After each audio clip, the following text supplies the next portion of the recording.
Hey everyone, it's Andrew again, and we are back for the part 4 of the mini pendant tutorial. In the other 3 parts we constructed this pendant, and so in this part we're going to cover the polishing and then the oxidization of the piece, and then obviously repolishing after that.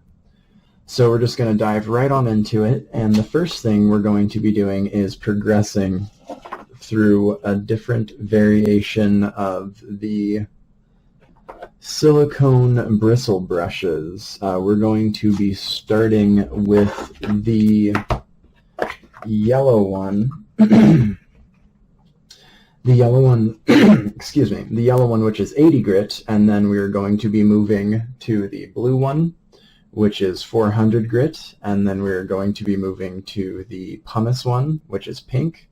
And then we're going to be moving down to the 1 micron.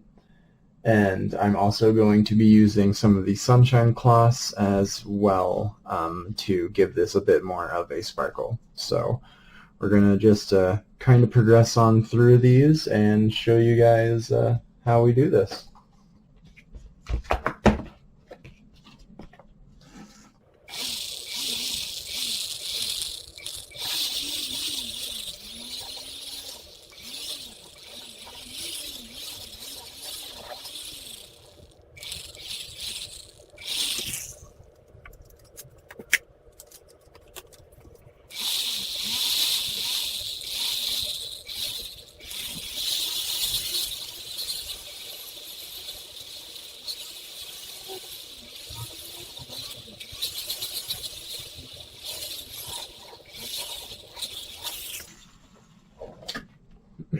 So with these first two grits, the yellow and the blue one, I believe that was the 80 grit and the 400 grit, you want to be very careful not to touch any stones with those because they will mess them up.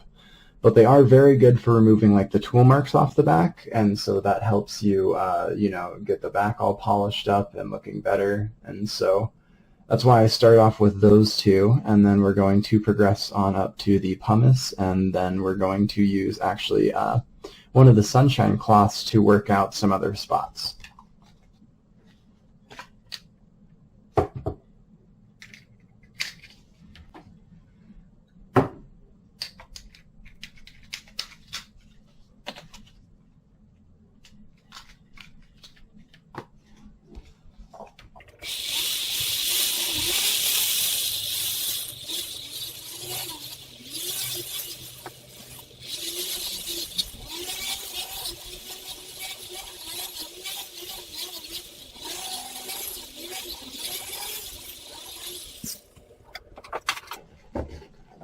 And so then this first sunshine cloth I'm going to be using is one of the pink sunshine cloths.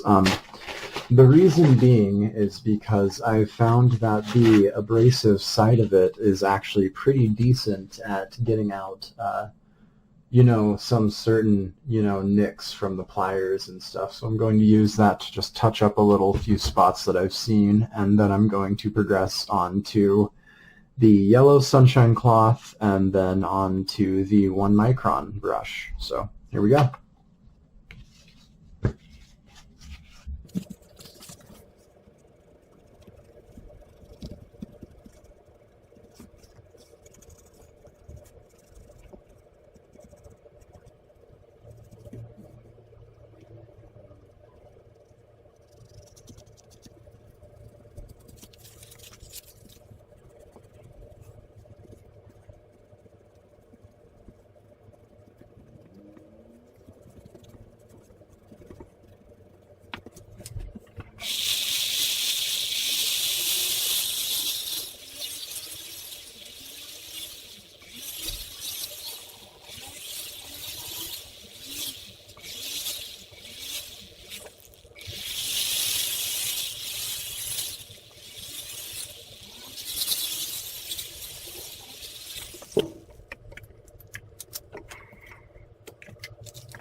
Alrighty, everyone. Now this is ready for oxidization.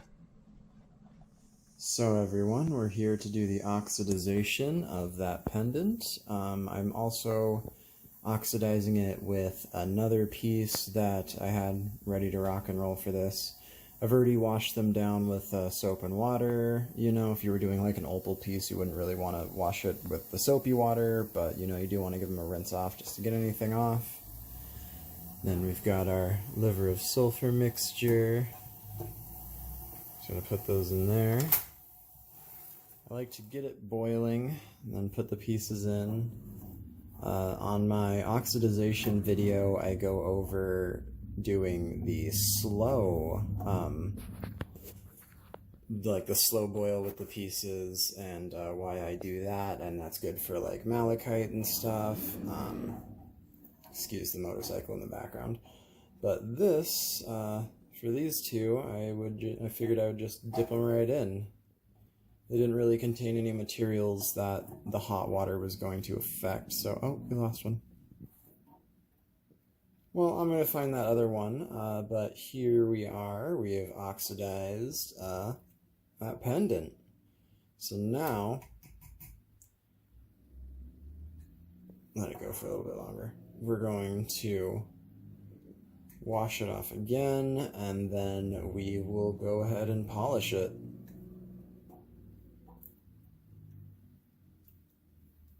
So we're back for the home stretch. We now have our oxidized mini pendant here, and we are going to first hit it with the 3-micron green bristle brush, and then we're going to go down to the 1-micron bristle brush and also the blue polishing cloth to finish it up.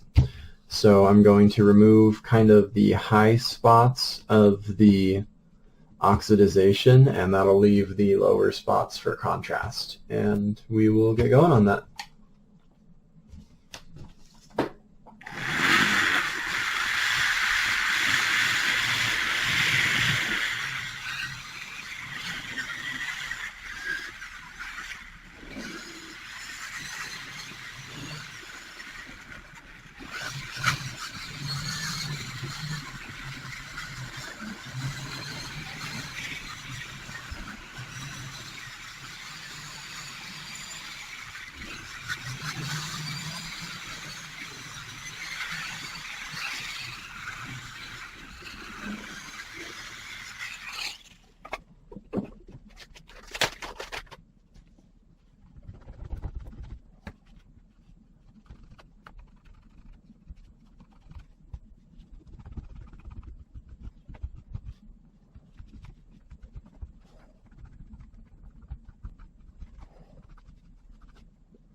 All right, and there we are for the final polish.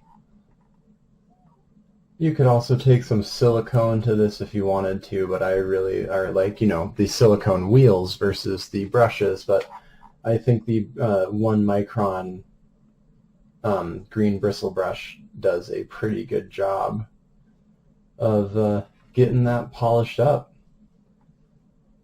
So yeah, thank you all for bearing with me. I know this one took a long time, but you know, there's nothing really simple about making these beauties, and so I hope this helped you all learn something, and please let me know what you thought about it. Have a good day, everyone.